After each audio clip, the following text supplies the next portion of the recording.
नमो अरिहन्ताणां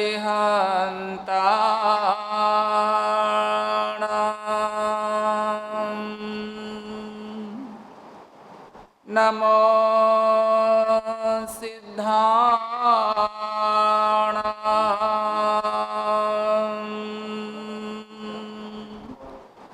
नमो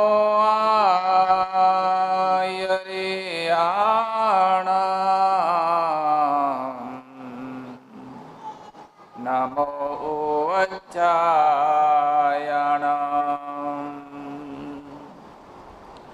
नमो लोये सवसाहूणां एषो पञ्चनमोकारो सर्वपावपणासनो मङ्गलानं च सविसिं परमं हवै मङ्गलम् अरहन्तो भगवन्त इन्द्रमहिता सिद्धाश्च सिद्धिस्थिता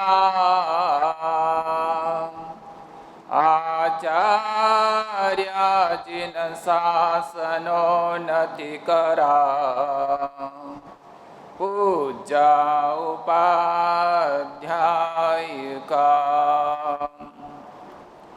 श्री सिद्धांत सुपाठका मुनिवरा रत्नत्रयाराधका पंचेते परमेष्ठिना प्रतिदिनं कुर्वन्तु वो मङ्गलम्।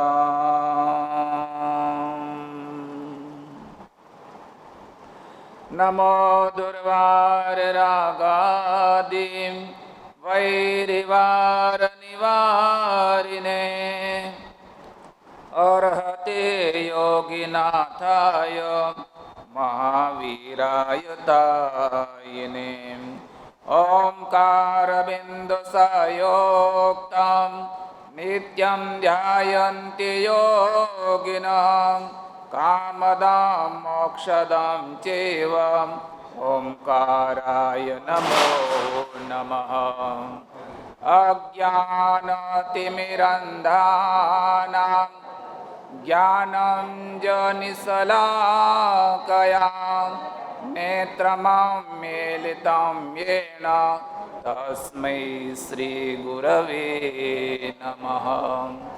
आत्मरामं गुणागारं वल्लभं लोकवल्लभं समुद्रमोददातारम् इन्द्रदीनं नमाम्यहं नित्यानन्दं नमाम्यहम्।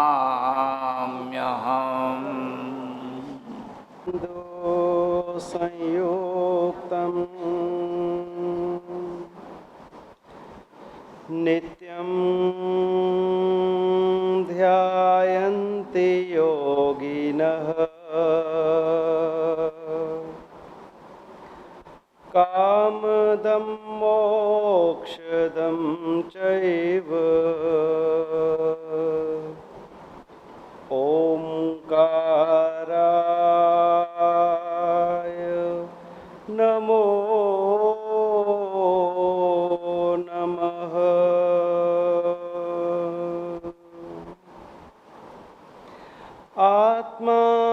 आत्मारामं गुणागारं वल्लभं लोकवल्लभं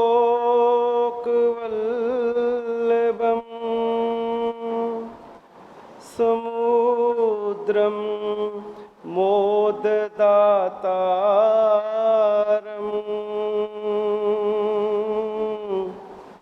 इन्द्रदिनं नमाम्यहम्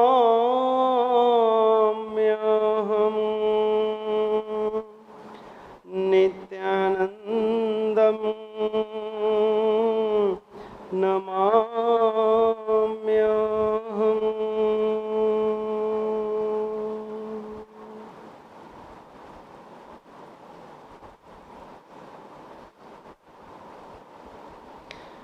निरंद्रे भवकानने परिगलत् पंचाश्रवाम्भोधरे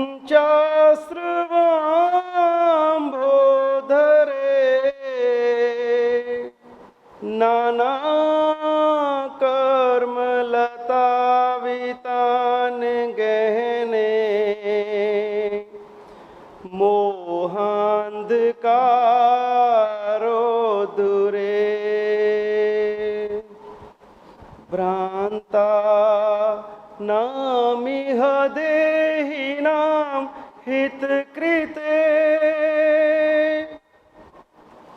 कारुण्य पुण्यात्मभिः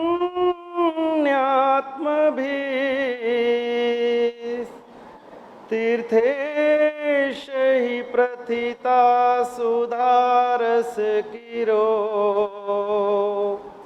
रम्या गिरः पान्तु वः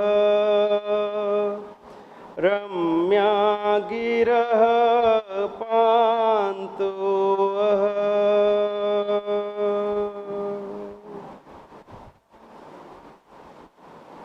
परम तारक परम परमात्मा के चरणों में अनंत अनंत वंदन। परम श्रद्धेय गुरुचरण, धर्म सभा में उपस्थित धर्मानुरागी भव्य आत्मा,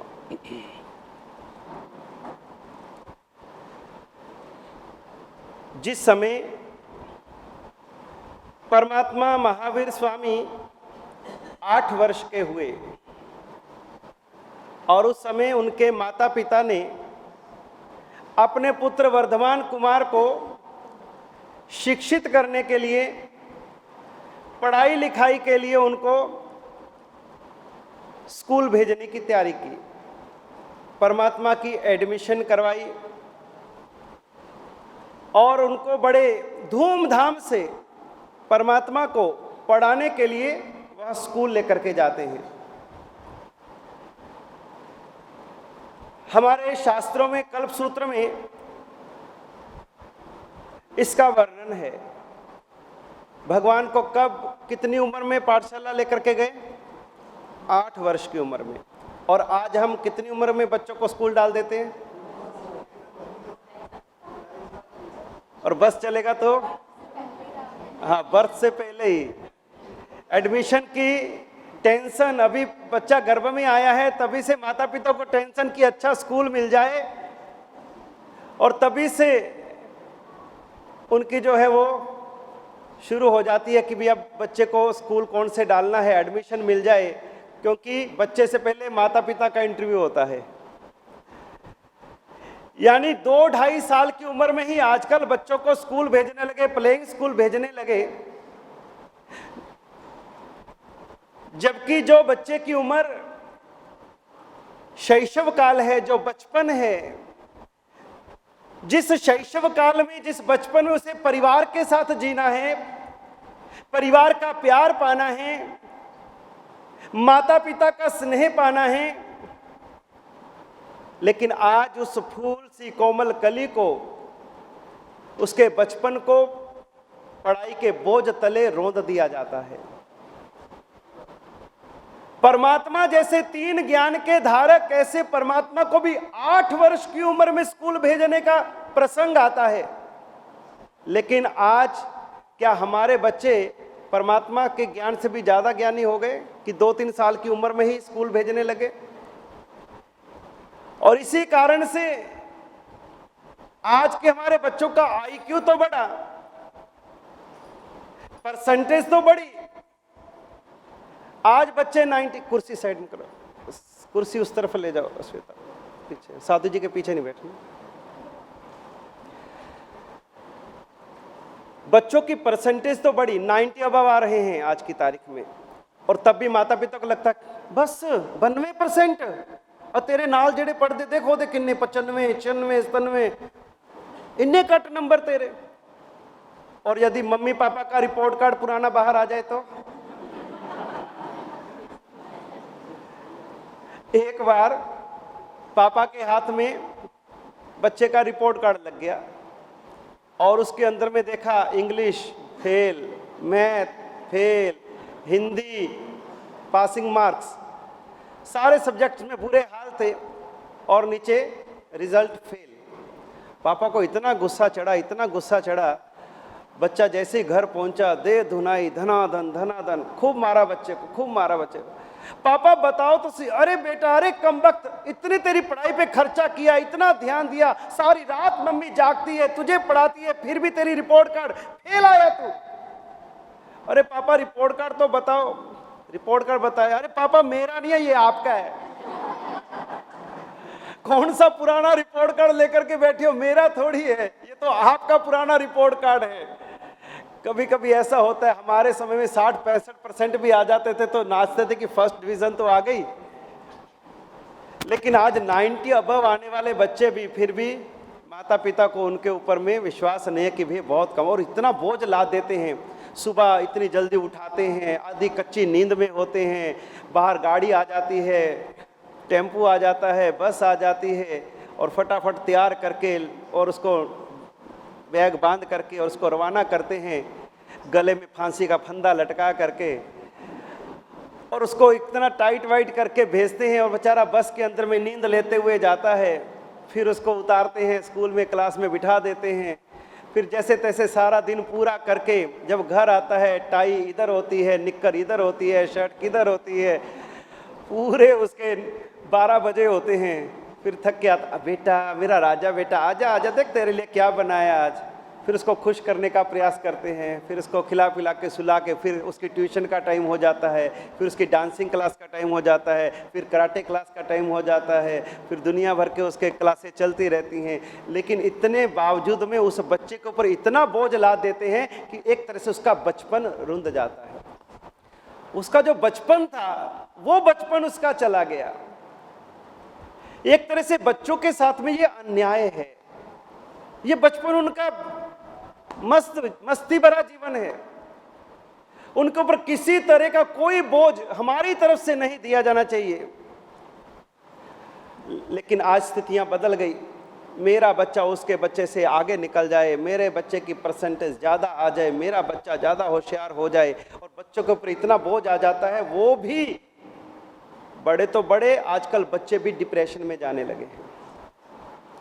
छोटे छोटे बच्चों के चेहरे देखो तो उतरे होते हैं, घर जाऊंगी, घर जाऊंगा, मम्मी क्या कहेगी, इतने नंबर लेके आया, स्कूल में ये करके आया, पढ़ाई में ये करके आया, इतनी टेंशन कि छोटे छोटे बच्चे भी आज डिप्रेशन में जाने लगे हैं। छोटे छोटे बच्चे भी आत्मघात करने लगे हैं। छोटे छोटे बच्चों को भी बड़ी बड़ी बीमारियां लगने लगी हैं। उसके पीछे कारण कहीं ना कहीं माता पिता है। भगवान को 8 वर्ष की उम्र में उनके माता पिता ने पाठशाला भेजा, यानी कि इससे यह हमारे को शास्त्र इस बात का संकेत देते हैं कि बच्चे की स्कूल जाने की सही उम्र 8 वर्ष की है।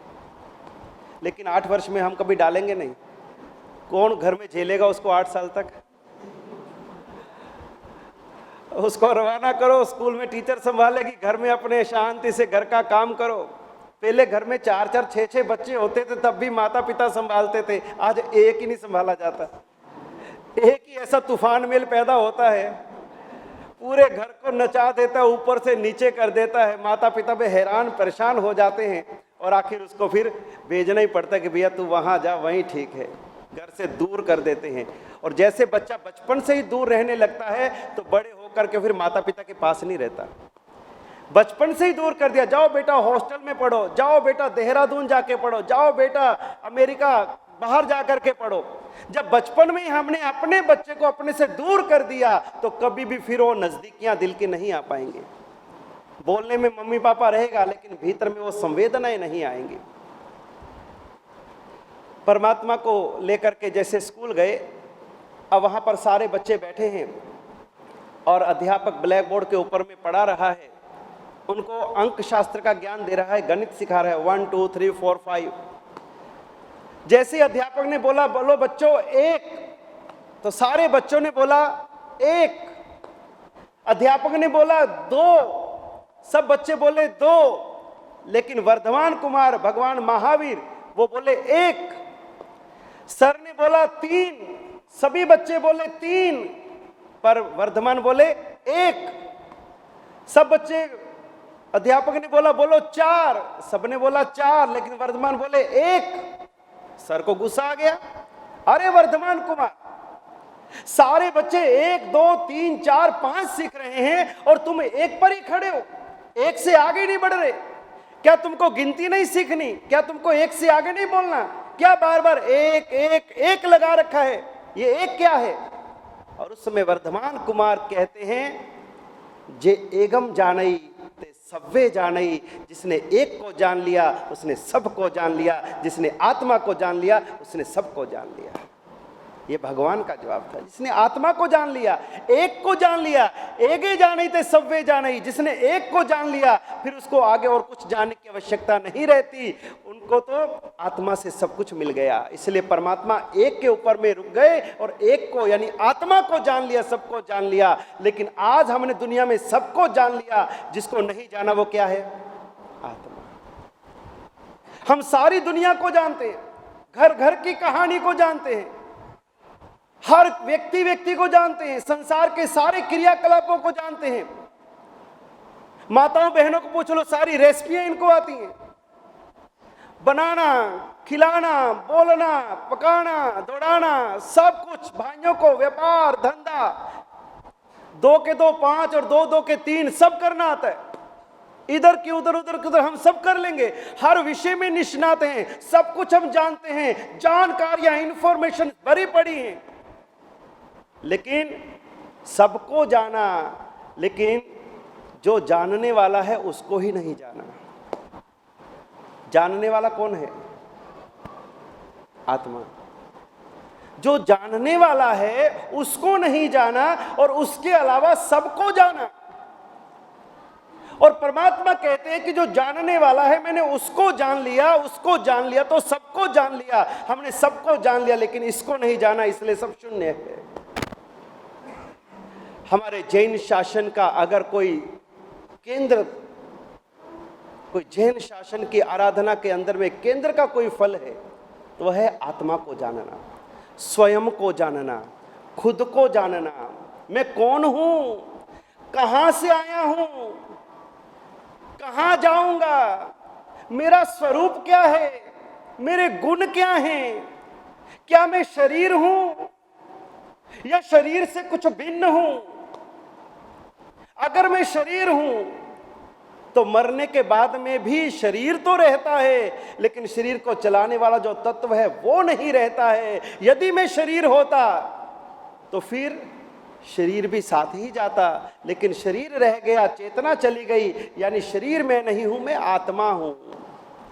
आत्मा की खोज, स्वयं की खोज, स्वयं की पहचान, स्वरूप का भान, यही हमारे सारे जैन शासन की सारी धर्म क्रियाओं का, सारी तपश्चर्याओं का, सारी साधना का अगर कोई सार है तो खुद को जानना।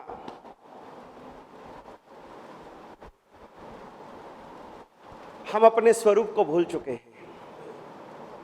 हमारी हालत कैसी है? एक बार एक जंगल में एक शेरों का झुंड रहता था।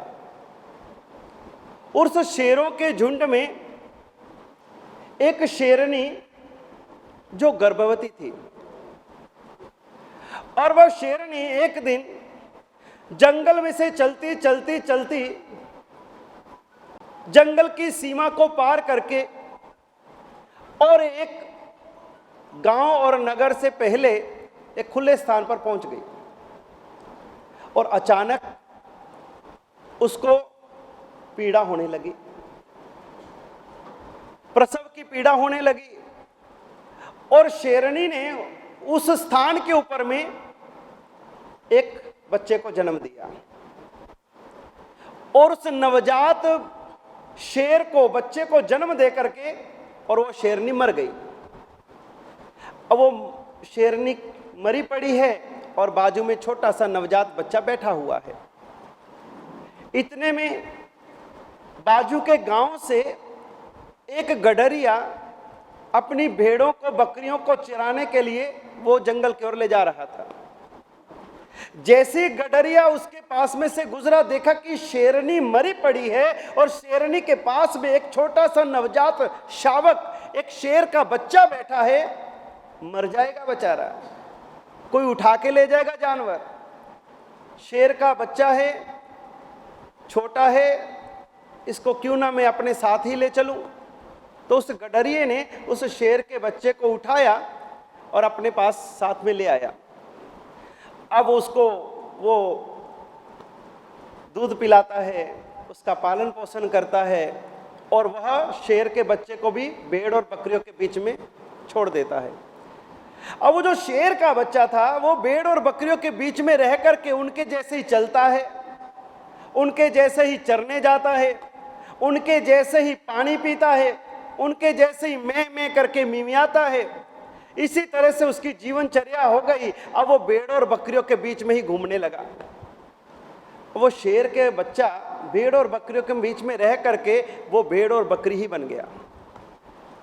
एक दिन वो गडरिया अपने भेड़ बकरियों को लेकर के और जंगल की तरफ जा रहा था और दूर से एक चोटी से एक शेर ने देखा इतनी सारी भेड़ बकरियों को और जोर से गरज की उसने।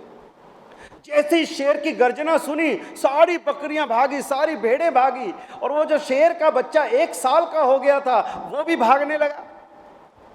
वो शेर देखता है कि अरे भेड़ और बकरियां भागे वो तो समझ में आता है, लेकिन ये शेर क्यों भाग रहे? इस शेर को क्या हुआ? ये तो मेरी जाति का है, ये तो पराक्रमी है, ये तो साहसी है, ये क्यों भाग रहा है? और उसने ऊपर से दौड़ लगाई और शेर भागा भागा आया और आकर के उस छोटे 1 साल का जो शेर था उसको रोक लिया। वो बेचारा थर थर कांपने लगा। वो थर थर कांपने लगा कि आज तो गया मौत के मुंह में, आज तो पकड़ा गया, आज तो मारा गया, आज ये शेर मुझे खा जाएगा। लेकिन शेर विचार करता है कि अरे भाई ये किनके बीच में घूम रहे हैं? ये भेड़ और बकरियों के बीच में मेरी जाति का ये शेर और भेड़ बन करके बकरी बन के घूम रहे। और शेर समझ जाता है कि ये जो शेर है ये अपना स्वरूप भूल गया है, ये अपनी शक्तियां भूल गया है, ये अपने साहस को भूल गया है। जिनके बीच में रहता है उनके जैसा बन गया है। इसको इसकी शक्ति दिखानी पड़ेगी। और वो उसको वहां से अपने साथ पकड़ करके और नदी के किनारे, सरोवर के किनारे ले आता है। वहां पर पानी था। उस पानी में शेर ने उसको उसका मुंह दिखाया और उसको कहा कि अरे देख तू कौन है, तो तेरे रूप को देख, तेरे स्वरूप को देख, तेरी शक्ति को देख। जैसा मैं हूं वैसा ही तेरा रूप है। जैसे मेरे दांत हैं वैसे तेरे दांत हैं, जैसा मेरा मुंह है वैसे तेरा मुंह है, जैसे मेरी गर्जना है वैसे तेरी गर्जना है। तू भी जोर से सिंह गर्जना कर। और शेर ने जोर से सिंह गर्जना करी और उस छोटे से बच्चे ने देखा कि अरे मेरा और इसका रूप तो एक जैसा है, मैं भी इसके जैसा लगता हूं। तो उसके साथ ही उसने भी भीतर से जैसे ही आवाज निकाली तो उसमें से भी वैसे ही सिंह गर्जना निकली। और उसी समय उसको भान हो गया कि मैं ना कोई भेड़ हूं, मैं ना कोई बकरी हूं, मैं कौन हूं? मैं शेर हूं, मैं शेर का बच्चा, मैं भी शेर हूं, मैं भी साहसी हूं, मैं भी पराक्रमी हूं। और उसका जो भ्रम था वो टूट गया और वो भेड़ बकरियों के बीच रहने वाला शेर का बच्चा वो अब शेर बन गया। कब बना? जब उसको उसके स्वरूप का भान हुआ। हम लोग किनके बीच रह रहे हैं? हम भी सांसारिक भेड़ बकरियों के बीच ही रह रहे हैं और हमारा स्वरूप है परमात्मा का। अरिहंत के जैसी हमारी आत्मा है, सिद्ध के जैसी हमारी आत्मा है, महावीर के जैसी हमारी आत्मा है, तीर्थंकरों के जैसी हमारी आत्मा में शक्ति है, वो साहस है, वो शौर्य है, वो गुण है हमारी आत्मा में। लेकिन इन सांसारिक लोगों के बीच में रह करके हम भेड़ और बकरियां बन गए हैं। हम अपने स्वरूप को भूल गए, अपनी शक्तियों को भूल गए और इसीलिए हम बार बार परमात्मा का दर्शन करने जाते हैं।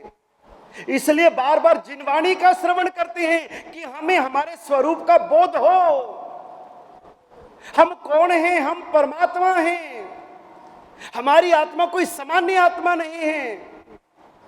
हमें अपनी आत्मा का बोध नहीं है। हम भटके पड़े हैं, भ्रमित हो रखे हैं। और जिस दिन परमात्मा को देख करके लगेगा प्रभु ये जो सामने बैठे हैं ये और कोई नहीं, ये मेरा ही आत्मा का चित्र है, ये मेरा ही स्वरूप है। और जब परमात्मा के दर्शन करो ना तो उस समय एक बात परमात्मा से कहना, प्रभु मैं तेरा पास्ट काल, प्रभु तेरा भूतकाल हूं मैं, और मेरा फ्यूचर काल है तू। मैं तेरा भूतकाल, तू मेरा फ्यूचर काल, क्योंकि मुझे तेरे जैसा बनना है। और आज जो मैं हूं, कभी तू मेरे जैसा था, पिछले जन्मों में तू मेरे जैसा ही था, लेकिन तुमने अपने स्वरूप को जान करके, पहचान करके और इस परम स्वरूप को प्राप्त कर लिया, लेकिन मैं अभी भटक रहा हूं, मुझे मेरा स्वरूप नहीं मिला। इसलिए प्रभु का दर्शन करते हैं ताकि हमें हमारा स्वरूप, हमारे गुण, हमारी दशा, हमारी वितरागता हमें याद आए और हम उसमें लीन हो जाएं। शांत सुधारस ग्रंथ में महोपाध्याय विनय विजय जी महाराजा पहली अनित्य भावना, दूसरी अशरण भावना के अंदर में संसार में जितने भी पदार्थ हैं, जितने भी संबंध हैं, जितने भी स्नेही स्वजन मित्र परिजन हैं, उनका बोध कराया कि इसमें से कोई भी तुम्हारा नहीं है, कोई भी रहने वाला नहीं है, कोई भी स्थायी नहीं है, सब परिवर्तनशील हैं, सब छोड़ करके जाने वाले हैं, सब बदल जाने वाले हैं, सब धोखा देने वाले हैं, ये संयोग वियोग में बदल जाने वाला है। जन्म है तो मृत्यु आने वाली है, शरीर है तो अंत होने वाला है, सब कुछ क्षणिक है। और उसके बाद उन्होंने बताया, पहले तो हमें बोध दिया संसार के पदार्थों का, फिर बोध दिया कि जिस संसार में तुम रहते हो उस संसार का स्वरूप क्या है। तीसरी भावना कौन सी? संसार भावना। अनित्य भावना और अशरण भावना में हमें संसार के पदार्थों के स्वरूप का बोध कराया, संसार भावना में संसार के स्वरूप का बोध कराया कि हमारी आत्मा इन पदार्थों में क्यों बार बार जाती है, क्यों आसक्त होती है, क्यों इनमें रमण करती है, क्यों भटकती है, क्यों संसार के चारों गतियों में हमारी आत्मा भटक रही है। संसार के स्वरूप का बोध कराया। और चौथी भावना कौन सी? एकत्व भावना। एकत्व भावना की अर्थ यही है कि हम अब सारे संसार के पदार्थों से, संसार के संबंधों से, संसार की संपत्तियों से, संसार के सभी प्रकार के भौतिक संसाधनों से हट करके हम आत्मा में आ जाएं। एकत्व भावना, मैं आत्मा हूं, ये शरीर मैं नहीं हूं। आज तक हमने शरीर को ही मैं माना है, यही सबसे बड़ा मिथ्यात्व है। इससे बड़ा कोई मिथ्यात्व नहीं होगा। शरीर मेरा नहीं है तो शरीर के कारण कोई संबंध मेरे नहीं, बाकी तो सारा संसार शरीर से बना है। जब तक शरीर को मैं मानेंगे तब तक सबको हम अपना मानेंगे। जब शरीर ही मेरा नहीं तो ये सब कुछ मेरा नहीं। तो पहला प्रहार शरीर की आसक्ति पे, ये शरीर मैं नहीं हूं। मैं कौन हूं? मैं आत्मा हूं। आत्मा की तरफ मुड़ना, बहिर्मुखता से अंतर्मुखी होना, संसार से भीतर उतर जाना, आत्मा में उतर जाना। एकत्व भावना, मैं आत्मा हूं, मैं अकेले आया हूं, मुझे अकेले जाना है, इस संसार में कोई मेरा नहीं है, मैं अपने कर्मों से आया हूं, अपने कर्मों को भोगूंगा, अपने कर्मों से आगे चला जाऊंगा, ये सारे संबंध नश्वर हैं। मैं आत्मा हूं। आत्मा का भान होना, अपनेपन का भान होना, खुद के स्वरूप का भान होना और उसके अंदर में एक लीन होना, वे सिखाती है एकत्व भावना।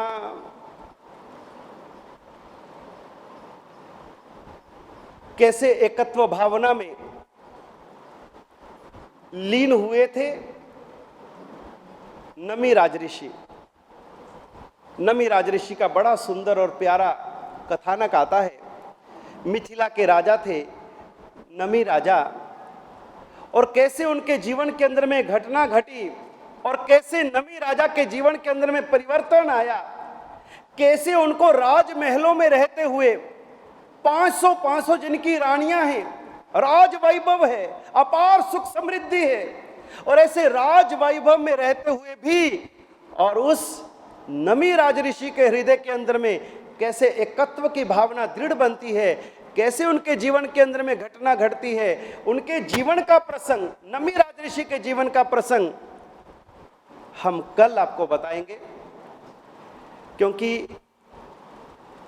प्रतिदिन हमारे प्रवचन का जो समय है, आज ना जाने क्यों उस समय से आगे हमारा प्रवचन प्रारंभ हुआ। हो सकता है आप सबने आना था इसीलिए विलंब हुआ, नहीं तो अभी तक तो सब सर्व मंगल हो गया होता। लेकिन आपने पता नहीं भगवान से क्या भावना भाई कि भी हम वहाँ पहुँचे और हमको प्रवचन लाभ हो, नहीं तो अभी तक तो सब पचक्खन की तैयारी होती है। लेकिन आज कुदरती पहली बार ऐसा हुआ कि आज हमारा समय से थोड़ा लेट प्रवचन प्रारंभ हुआ। तो आज हमारे मध्य हमारे लुधियाना महानगरी से हमारे पाठशाला के शिक्षक वर्ग और साथ में हमारे आंगी मंडल की बहनें आज गुरु चरणों में दर्शन वंदन के लिए, सांवत्सरिक समापना के लिए आज उपस्थित हुए हैं। पाठशाला श्री आत्म वल्लभ जैन विद्यापीठ आज हमारी लुधियाना की आन बान और शान है, और लुधियाना की इस पाठशाला ने पूरे पंजाब में धर्म की ज्योत को जगाया है। आज किसी भी पंजाब के शहर में चले जाओ, वहाँ पर आपको इस विद्यापीठ के पाठशाला के बच्चे मिल ही जाएंगे।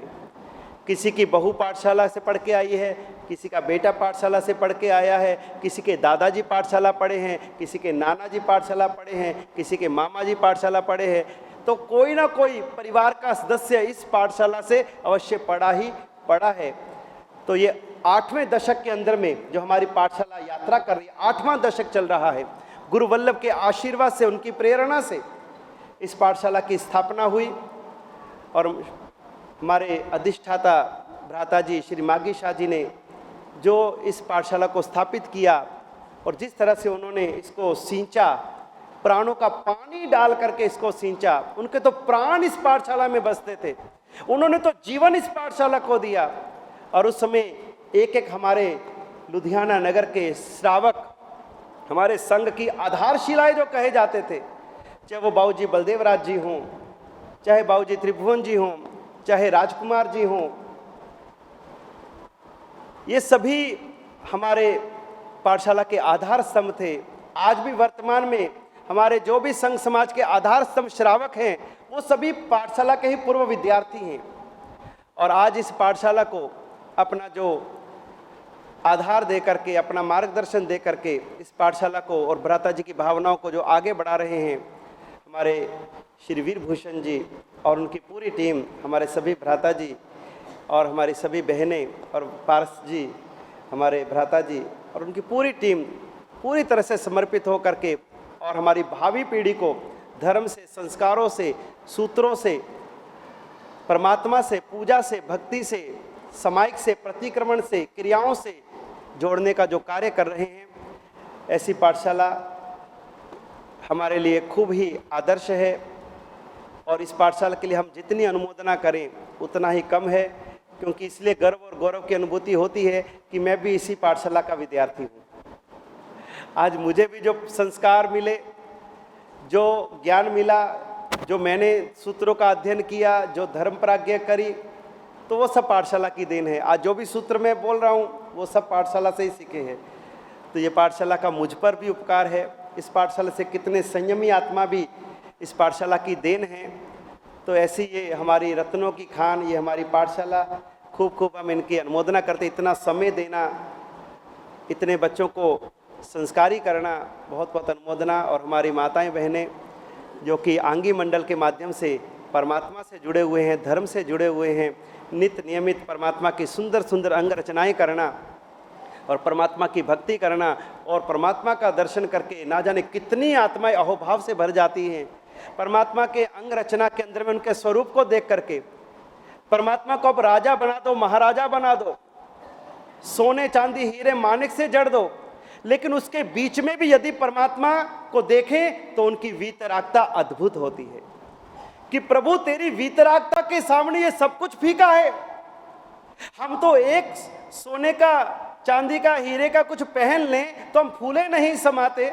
हम दुनिया को दिखाते कि देखो क्या पहना है, लेकिन प्रभु दुनिया की सारी दौलत तेरे चरणों में रख दे, हीरे माणिक मोती के अंबार तेरे चरणों में लगा दे, तेरे शरीर के ऊपर लगा दे, फिर भी परमात्मा इस आंगी में तो तेरी वीतरागता ही शोभायमान होती है, तेरी निर्लेपता ही शोभायमान होती है। तेरा क्या स्वरूप है, क्या अंतर्मुखता है प्रभु, वो देख करके हमें आनंद आता है। तो ऐसी परमात्मा की भव्य अंग रचना करके और हजारों हजारों जीवों को परमात्मा से जोड़ने वाले, वितरागता से जोड़ने वाले, भक्ति से जोड़ने वाले, और उस समय परमात्मा के रूप को देख करके, और कितने लोग क्या क्या भक्ति करते हैं, क्या स्तवन ललकारते हैं, क्या नाचते हैं, झूमते हैं, गाते हैं। और ऐसी ये सुंदर भक्ति का निमित्त यदि कोई बनते हैं तो हमारा आंगी मंडल बनता है। तो हमारी पाठशाला और आंगी मंडल दोनों के लिए तालियां बजा करके हम इनकी अनुमोदना करते हैं। इसी तरह से आप खूब धर्म के अंदर, भक्ति के अंदर आगे बढ़ते रहें, खूब कर्मों की निर्जरा करें, खूब आप अपनी आत्मा का कल्याण साधें और परमात्मा की दर्शन पूजा करते करते स्वदर्शन करें। परमात्मा यानी कि जिन दर्शन निज दर्शन बन जाए। जिन में दो ही शब्द है, ज और न। जिन दर्शन निज दर्शन बन जाए, परमात्मा दर्शन आत्म दर्शन बन जाए। ऐसी हमें परमात्मा की भक्ति करनी है। तो आज समय पूरा हुआ, 10:30 बजे। मैं बताऊं, आप और हम सभी गुरु वल्लभ के जीवन का एक प्रसंग जानते हैं, बिनोली से गुजरानवाला का, जिसके लिए हम भजन में भी गाते हैं। श्री संग की रक्षा की खातिर वो चल के बिनोली से आया, कितने कांटे चुभे पाँव में, सूजन ने कितना तड़पाया, पर गुरु के मुख से एक यही गुजरांवाला गुरु धाम रहे। विजय वल्लभ सूरी का था कहना, श्री संग का हरदम मान रहे। वो जब भी पाए कष्टों को उनके हरने का ध्यान रहे। गुरु वल्लभ ने श्री संघ की रक्षा के लिए ठेठ मेरठ के पास बिनोली गांव था, और गुजरांवाला के अंदर में जब गुरुदेव आत्माराम जी महाराज साहब के ग्रंथों के ऊपर में ऐसी बात चलाई गई कि गुरुदेव आत्माराम जी के जो ग्रंथ हैं उसमें बहुत सारी बात मिथ्या लिखी गई है, और गुरुदेव के ग्रंथों को अप्रमाणिक सिद्ध करने के लिए वहां पर षड्यंत्र रचे जाने लगे। और ये बात गुरुदेव को बिनोली में पता चली, और उस समय वैशाख का महीना था, कड़कड़ाती धूप थी। उस समय ऐसी सड़कें नहीं होती थी, कच्चे रास्ते होते थे, कांटों भरे रास्ते, पत्थर भरे रास्ते होते थे। और गुरुदेव को पता लगा कि अरे मेरे संघ के ऊपर आपदा आई है, मेरे गुरु के नाम के ऊपर में विपदा आई है, और मैं यहाँ पर बैठा रहूं। और उसी समय गुरुदेव ने बिनोली से विहार किया गुजरानवाला के लिए। और आप भी जानते, हम भी जानते हैं कि वो किलोमीटरों के विहार नहीं थे, वो माइल्स के विहार थे। प्रतिदिन 30-30 माइल्स के विहार, 35-35 माइल के विहार गुरुदेव वल्लभ सूरी जी महाराज साहब ने अपने शिष्य सोहन विजय जी महाराज के साथ में किए। और यहाँ से गुजरते गुजरते गुजरते अमृतसर तक पहुंचे। सोहन विजय जी बीमार हो गए, आंखें लाल सुरख, इतनी धूप थी, 12-12, 1-1 बजे कड़ी धूप में, जब कोई पक्षी भी, परिंदा भी पंख नहीं फड़फड़ाता था, ऐसी कड़ी धूप के अंदर में दोनों गुरु शिष्य की जोड़ी और चली जा रही है श्री संघ की रक्षा के लिए, उनके कष्ट का निवारण करने के लिए। और ये अमर कथा गुरु वल्लभ के जीवन की है। अमृतसर पहुंचे और उसमें विरोधी परास्त हो गए। विरोधियों को लगा कि पंजाब का शेर आ गया है, अब हमारी दाल नहीं गलेगी। और आत्माराम जी के जिन ग्रंथों को हम झूठा प्रमाणित कर रहे हैं, वास्तव में वल्लभ सूरी जी महाराज साहब के आने के बाद में हम ही झूठे सिद्ध हो जाएंगे। और उन्होंने अपनी फैलाई हुई बात को वापिस ले लिया और आत्माराम जी ग्रंथ को वापिस प्रमाणित किया गया, और गुरु वल्लभ की जय जयकार हुई और श्री संघ की रक्षा हुई। और इस तरह से उन्होंने संघ को जो सम्मान दिलाया, ये घटना गुरु वल्लभ के जीवन की है। ऐसी घटना गुरु जी के जीवन की भी है। वो वल्लभ तो ये वर्तमान वल्लभ। बहुत सारी घटनाएं हमारे गुरु वल्लभ के जीवन के और गुरु जी के जीवन की मैच होती हैं। हम लोग चेन्नई में थे। चेन्नई से बाहर 40 किलोमीटर दूर तंडलम में पार्श्व पद्मावती गौशाला में उपधान तप की महानतम आराधना गुरुदेव के सानिध्य में चल रही थी। उपधान पूरा होने को था और हमें विहार करके दिल्ली आना था, क्योंकि दिल्ली में गुरु वल्लभ की स्वर्गारोहण अर्ध शताब्दी का भव्य कार्यक्रम संपन्न होना था। तो हमें चेन्नई से तुरंत विहार करके दिल्ली पहुंचना था। इधर जैसे ही उपधान तप के अंतिम दिन चल रहे थे, हमारा ये राजमहेंद्री संघ के जो हमारे कर्णधार थे, जो हमारे संघ के बुजुर्ग थे, संघ के अग्रणी थे, वो सभी पूरा प्रतिनिधि मंडल गुरुदेव के पास में पहुंचा। गुरुदेव को वंदन किया, नमन किया और गुरुदेव को विनंती करी, गुरुदेव चातुर्मास के बाद आप श्री जी को राजमहेंद्री पधारना है। हमारे संघ में साचा सुमतिनाथ परमात्मा के जिन मंदिर का निर्माण हुआ है और उसकी अंजनशिला का प्रतिष्ठा हमें संपन्न करवानी है और वह आपके कर कमलों से संपन्न करवानी है। तब गुरुदेव ने कहा कि भाइयों, आपकी भावना उत्तम है, परमात्मा की प्रतिष्ठा का कार्य है, लेकिन मेरी अनुकूलता नहीं है। मुझे चेन्नई से सीधा दिल्ली जाना है, इसलिए मैं राजमहेंद्री तो नहीं आ पाऊंगा। उन्होंने कहा, गुरुदेव ऐसा नहीं हो सकता। गुरुदेव आप हमारी मजबूरी समझिए, आप हमारी व्यवस्था समझिए। गुरुदेव हमारे संघ में इस मंदिर को निर्माण हुए बहुत समय हो गया है, लेकिन हमारे संघ के अंदर में दो भेद पड़ गए हैं, दो विचारधाराएं पड़ गई हैं और हमारे संघ के अंदर में दो परंपरा के लोग हैं। इस संघ में त्रिस्तुतिक और चार थुई, तीन थुई चार थुई, दोनों को मानने वाले इस मंदिर के साथ जुड़े हुए हैं। इस दो विचारधाराओं के कारण हमारी कभी एक मत नहीं हो पाए। हमारे तीन थुई के भाई कहते हैं कि ये प्रतिष्ठा तो हम अपने आचार्य भगवंत से करवाएंगे, और हमारे भाई कहते हैं कि हम ये प्रतिष्ठा अपने आचार्य भगवंत से कराएंगे। जब जब भी हमारी मीटिंग होती है तब तब घर्षण होता है, तब तक कोई भी बात सिरे नहीं चढ़ती है और आखिर हम बोल बुला करके निकल जाते हैं।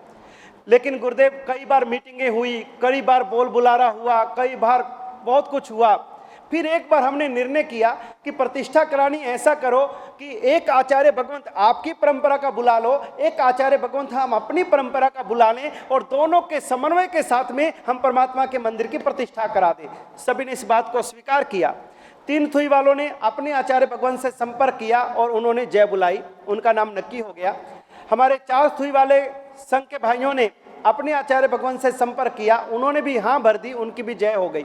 दोनों आचार्य भगवंत नक्की हो गए, नाम नक्की हो गए, सब कुछ तय हो गया। लेकिन फिर कुछ ऐसा मामला बना कि वापस प्रतिष्ठा कैंसिल हो गई। वापस दोनों के नाम से बोली प्रतिष्ठा, फिर वापस कैंसिल हो गई और फिर संघ में झगड़ा वापस प्रारंभ हो गया, वापस विवाद प्रबंध हो गया, फिर वापस मीटिंगें होती, फिर घर्षण होता, लेकिन कोई अंत नहीं आ रहा था। गुरुदेव पता नहीं क्या चमत्कार है, हमने जिंदगी में कभी आपको नहीं देखा। गुरुदेव हम आपको जानते भी नहीं, कभी आपको देखा भी नहीं, लेकिन गुरुदेव आज हम आपके चरणों में आए हैं, एक विनंती लेकर के आए हैं। गुरुदेव जिस समय अभी हम मीटिंग कर रहे थे, उस मीटिंग के अंदर में हम सभी जो हम चार स्तुति मानने वाले, हम जितने भी भाई परिवार हैं, लेकिन हमारे सामने जो तीन स्तुति को मानने वाले परिवार थे, उनमें से एक भाग्यशाली ने खड़े होकर के कहा कि देखो ऐसे हमारे झगड़े का अंत नहीं आएगा। अपने ऐसा करते हैं, चेन्नई नगरी के अंदर में चार स्तुति के आचार्य भगवंत नित्यानंद सूर्य जी हमारे से विराजमान हैं। भले हम उनको नहीं जानते और वो हमको नहीं जानते, लेकिन जिन शासन का तो संबंध है, आचार्य तो शासन का जो है वो नायक होता है।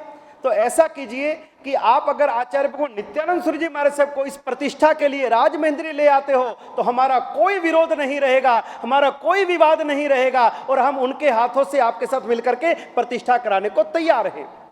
ये उन्होंने ऑफर दी। और जैसे गुरुदेव उन्होंने हमें कहा कि आप अपने आचार्य भगवंत को ले आओ, हम प्रतिष्ठा कराने को तैयार हैं, उसी समय हमने गाड़ी उठाई और आपके चरणों में आए हैं। गुरुदेव यदि आपने मना बोल दी तो हमारे संग में झगड़े निपटेंगे नहीं। विवाद थमेंगे नहीं, हमारा संघ टूट जाएगा, हमारा संघ बिखर जाएगा। और उस समय जो संघ के बुजुर्ग थे उनकी आंखों में से आंसू बहने लगे। गुरुदेव, यदि आपने मना कर दी, क्या हम प्रतिष्ठा कराए बिना ऊपर चले जाएंगे? क्या हम लड़ते झगड़ते रह जाएंगे? क्या संघ में अशांति रह जाएगी? क्या भगवान की प्रतिष्ठा नहीं होगी? गुरुदेव, आपके नाम से सर्वसम्मति बनी है, पता नहीं क्या आपका चमत्कार है, क्या आपके नाम में कोई ऐसी खूबी है, हम आपको नहीं जानते, आप हमको नहीं जानते, जिंदगी में कभी आप राजमहेंद्री आए नहीं, हमने कभी आपको नहीं देखा, लेकिन फिर भी सामने वाले पक्ष ने आपका नाम प्रस्तुत किया है कि नित्यानंद जी आते हैं तो हम आपके साथ तैयार हैं। और गुरुदेव, यदि आप नहीं आए तो आप समझ लीजिए संघ टूट जाएगा, बिखर जाएगा, सारा संघ हमारा तार तार हो जाएगा। गुरुदेव, इस संघ को जोड़े रखने के लिए, संघ की एकता के लिए, परमात्मा की प्रतिष्ठा के लिए आपको राजमहेंद्री आना ही पड़ेगा। गुरुजी विचार में पड़ गए कि भाई मैं कैसे दिल्ली पहुंचूंगा? अगर इनकी प्रतिष्ठा के लिए मैं राजमहेंद्री गया तो मैं दिल्ली नहीं पहुंच पाऊंगा, और दिल्ली पहुंचना मेरे लिए जरूरी है। मेरा चातुर्मास दिल्ली है, गुरु वल्लभ की स्वर्गारोहण अर्ध शताब्दी का विराट कार्यक्रम दिल्ली है। क्या करूं, कैसे करूं? इधर सारा संघ बैठा है, संघ की एकता का प्रश्न है, और इधर लंबे लंबे विहार करके दिल्ली पहुंचना है। क्या करूं, क्या करूं? और गुरुदेव के मन में गुरु वल्लभ का वही विचार आया, श्री संघ की रक्षा की खातिर तुम्हें संघ की रक्षा के लिए कितना भी चलना पड़े, कितना भी सहना पड़े, पहले श्री संघ की रक्षा है, श्री संघ की एकता है और श्री संघ की शांति है। उसके लिए तुम्हें कितना भी विहार करना पड़े, तुम श्री संघ को निराश मत करना। और गुरुदेव ने इस संघ के पदाधिकारियों को, सदस्यों को, भक्तों की आंखों में बहने वाले आंसुओं को देख करके, इनकी श्रद्धा को देख करके, इनकी एकता की भावना को देख करके, और गुरुदेव ने कहा कि भाइयों, यदि मेरी अनुकूलता तो नहीं है, मैं पहुंच तो नहीं सकता, लेकिन संघ की अगर एकता होती हो, अगर संघ में शांति होती हो, अगर सारे एक मिल करके परमात्मा की प्रतिष्ठा करवाते हो, और उसमें यदि मेरे को आने का सौभाग्य मिलता हो, तो मैं राजमहेंद्री जरूर आऊंगा और आपके संघ की प्रतिष्ठा जरूर कराऊंगा। 21 फरवरी 2009 हमारा चेन्नई का लास्ट प्रोग्राम था, और गुरु वल्लभ की डाक टिकट का अनावरण होना था चेन्नई में 21 फरवरी के दिन। शाम के समय में 5 बजे वो कार्यक्रम हमारा पूरा हुआ, और 5 बजे 21 फरवरी को हमने चेन्नई से दौड़ लगाई, शाम को सीधा केसरवाड़ी विहार किया। हमें सुबह ये नहीं पता कि हमारा पड़ाव कौन सा होगा, हमारा ठिकाना कौन सा होगा, हमें जाना कहाँ है, लेकिन ये राजमहेंद्री के ये ऐसे गुरुभक्त, ये सारे पदाधिकारी 2 गाड़ियां लेकर के और गुरुदेव के साथ विहार में रहे। पदाधिकारी, कोई मंडल नहीं भेजा, कोई लड़के नहीं भेजे, कोई विहार यात्रा कराने के लिए कोई समिति नहीं भेजी, खुद संघ के पदाधिकारी गाड़ियां लेकर के गुरुदेव के साथ में, और 2 गाड़ियां साथ में रखी, और हमने विहार शुरू किया। 21 फरवरी शाम को हम लोग चेन्नई से निकले, और फरवरी का महीना आपको पता है कि 28 का होता है। 2 दिन ये लेस हो गए हमारे, और 2 दिन कम हो गए, और गुरुदेव ने इनको 12 मार्च का इनको प्रतिष्ठा का मुहूर्त दिया था, 12 मार्च का प्रतिष्ठा का मुहूर्त, और 6 मार्च से प्रतिष्ठा महोत्सव प्रारंभ होना था। 6 या 7 मार्च से प्रतिष्ठा महोत्सव प्रारंभ होना था, और हमने सोचा कि कितना भी भाग लो, चेन्नई से 600 किलोमीटर की दूरी है, चेन्नई से 600 किलोमीटर की दूरी है, और आज वो हमें रोंगटे खड़े हो जाते हैं कि गुरुदेव के साथ में राजमहेंद्री संघ की एकता और शांति के लिए हमने 13 दिन के अंदर में 600 किलोमीटर का विहार किया। हम 6 तारीख को पहुंचने वाले थे, लेकिन इन्होंने दौड़ा करके 5 को पहुंचा दिया। उस दिन एक दिन बिफोर इतने लंबे विहारों में भी, और पूरे रास्ते के अंदर में विहार की, गोचरी की, पानी की, बस करते चलो, चलते चलो, करते चलो, बढ़ते चलो, और समय पर राजमहेंद्री पहुंचे। और वहां पर जो माहौल बना, वहां पर जितना भी कुछ भेदभाव था, कुछ पक्षपात था, कुछ आपस के अंदर में नाराजगी थी, कुछ गिला शिकवा था, जैसे गुरुदेव के चरण राजमहेंद्री पड़े और सारे भेद भूल करके और सबने एक मन होकर के साचा सुमतिनाथ की प्रतिष्ठा करवाई, तब से ये राजमहेंद्री संघ गुरुदेव का दीवाना हो गया। और तब से प्रति वर्ष कभी 80 सदस्य, कभी 100 सदस्य, कभी 70 लोग, हर साल इनको गुरु चरणों में आना ही आना है। एक दिन इनके संघ का ऐसा इतिहास था कि गुरु भगवंत नगर में आते थे, हंसते हंसते जाते थे, इनकी लड़ाइयां देख के रोते रोते जाते थे। एक केवल गुरुदेव नित्यानंद सूर्य जी महाराज साहब थे कि जो उस संघ के अंदर में हंसते हंसते आए और सबको हंसाते हंसाते वहां से विदा हुए, सबको मुस्कान दे करके गए, प्रसन्नता दे करके गए, एकता और शांति दे करके गए। तब से हमारा राजमहेंद्री संघ दिन दुगनी रात चौगनी तरक्की कर रहा है। उसके बाद अभी हमको लुधियाना के लिए विहार करना था और ये वापस पहुंच गए। गुरुदेव राजमहेंद्री तो होके आना पड़ेगा, राजमहेंद्री के बिना हम आगे नहीं जाने देंगे। लेकिन गुरुदेव की अनुकूलता तो नहीं थी, लेकिन इनका प्यार और इनकी भक्ति की शक्ति के कारण हम लोग लंबे लंबे विहार करके और विजयवाड़ा से विहार करके हम लोग राजमहेंद्री गए। सुबह हमारा प्रवेश हुआ और हमारे पास समय नहीं था और शाम को तो हमारा आगे विहार भी हो गया। लेकिन आधे दिन का प्रवास भी हमारा राजमहेंद्री का वो ऐतिहासिक प्रवास, वो यादगार प्रवास, ऐसे लगता था कि आधे दिन के अंदर हमें चातुर्मास का आनंद आ गया है। तो ऐसा हमारा राजमहेंद्री का ये संघ, खूब खूब तालियां बजा करके हम इनकी श्रद्धा की, भक्ति की, निष्ठा की, समर्पण की अनुमोदना करते हैं। ऐसे ऐसे गुरुदेव के उपकार इन संघों के ऊपर में है। मंगल पाठ। सर्व मंगल मांगल्यम सर्व कल्याण कारणम प्रधानम सर्वधर्माणां